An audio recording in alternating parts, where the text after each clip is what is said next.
இந்த இஸ்லாமிய இயக்கங்கள் மற்றும் அரசியல் கட்சிகளுடைய கூட்டமைப்பின் சார்பில் பிரமாண்டமான முறையில் ஏற்பாடு செய்யப்பட்டிருக்கக்கூடிய இந்த கண்டன ஆர்ப்பாட்டம், இதில் கலந்து கொண்ட தலைவர்கள், சிறப்பான முறையில் உரையாற்றியவர்கள், எங்களுக்காக பாராளுமன்றத்திலும்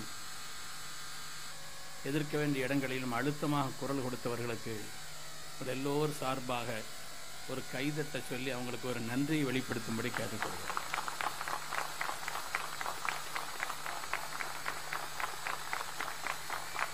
நன்றி. நம்முடைய அண்ணன் திருமா அவர்கள் நாடாளுமன்றத்திலே மண்ணை தொட்டு அரசியலமைப்பு சட்டத்தினுடைய நூலை தொட்டு முத்தமிட்டு விட்டு பின்பு காலில் ஓட்டு மிதித்தார்கள் என்று சொன்னார்கள். குர்ஆனுடைய ஆரம்பமாக 3 கூட்டத்தை பற்றி குர்ஆன் சொல்லும். ஒன்று இறைவனை நம்பியவர்கள், இன்னொன்று இறைவனுக்கு எதிராக இருப்பவர்கள். இந்த ரெண்டுக்கு மத்தியில் இன்னொரு கூட்டம் இருக்கு, நயவஞ்சகர்கள் என்று ஒரு கூட்டம். வெளியில பார்த்தா அப்படியே வேஷம் போடுவாங்க, வக்ஃபு சட்ட திருத்தம் முஸ்லிம்களின் நலனுக்குத்தான் என்று சொல்வதை போல வெளியில இப்படி வேஷம் போடுவார்கள். உள்ள பூரா பாம்பு வேலையும் தேல் வேலையும் தான் செய்துக்கிட்டு இருப்பாங்க. அப்படிங்கிறத நமக்கு அழகாக சொல்லி காண்பித்தார்கள். அதே போல நம்முடைய அருமையான முதிர்ந்த அரசியல்வாதியான, இன்று நான் ரொம்ப முதிர்ந்து விட்டேன், தெளிவாக இருக்கிறேன் என்றெல்லாம் ரொம்ப அழுத்தமாக நமக்கு சொன்ன, உண்மையிலேயே அப்படிப்பட்ட ஆற்றல் மிக்க, மிகப்பெரிய ஆற்றல் மிக்க மரியாதைக்கு நம்முடைய அருமையான திருச்சி சிவா அவர்கள், நாங்கள் முதலமைச்சரை சார்பாக இங்கே எங்களுடைய நிலையை தெளிவுபடுத்துகிறோம்னு சொன்னாங்க. நாங்களும் முதலமைச்சரை சந்திச்சு நாங்கள் சொன்னோம், இந்த வக்ஃப் மசோதாவில் இந்த பிரிவில் இப்படி அபாயம் இருக்குது, இந்த பிரிவில் அந்த அபாயம் இருக்குதுன்னு சொன்ன உடனே முதலமைச்சர் ஒரே வார்த்தையை சொன்னார்கள். அதனால தான் ஒட்டுமொத்தமாக நாங்கள் எதுக்கிட்டோம் அப்படின்னு சொல்லி ஒரு வார்த்தைகளே சொல்லி முடித்தார்.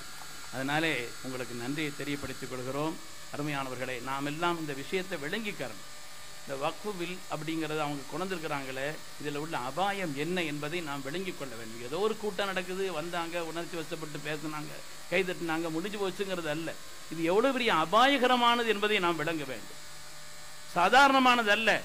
கொண்டு வரப்படக்கூடிய, அதாவது இறைவனுடைய திருப்தியை பெறுவதற்காக நபிகள் நாயகம் ஸல்லல்லாஹு அலைஹி வஸல்லம் வழிகாட்டுதலோடு தங்களுடைய சொந்த மக்களுக்கும் கூட கொடுக்காமல் தங்களுடைய சொத்துக்களை எல்லாம் இந்த சமூகத்தின் நன்மைக்காக, ஏழைகளுக்காக அவர்கள் இறை தானம் செய்தவர்கள் தான் வாக்குவீன்கள், வக்ஃபு செய்தவர்கள்.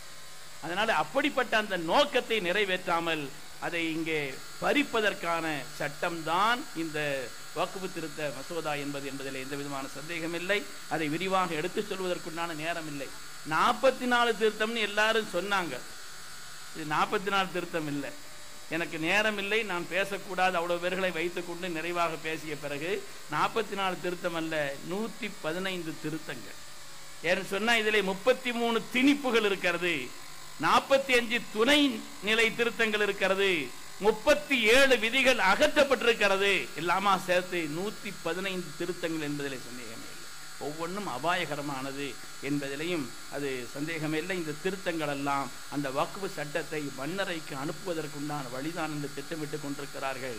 ஆனாலும் கூட நம்முடைய எதிர்ப்பை அழுத்தமாக பதிய செய்வோம். நாங்கள் எல்லாவற்றையும் எதிர்ப்பை பார்த்து பழகியவர்கள், பத்ரின் வழியாக நாங்கள் எதிர்ப்பை பார்த்து பழகப்பட்டவர்கள். அதனாலே எப்படிப்பட்ட நிலையில் வந்தாலும் சரி இதை தீவிரமாக எதிர்ப்போம். மரியாதையாக அண்ணன் சொல்லி காட்டியதை போல இந்த மோசமான இந்த தீய ஆட்சியை வீட்டுக்கு அனுப்புவதை நோக்கமாக கொண்டு செயல்படுவோம் என்பதையும் கூறி என்னுடைய தலைமையை நிறைவு செய்கிறேன். பாகிருதா.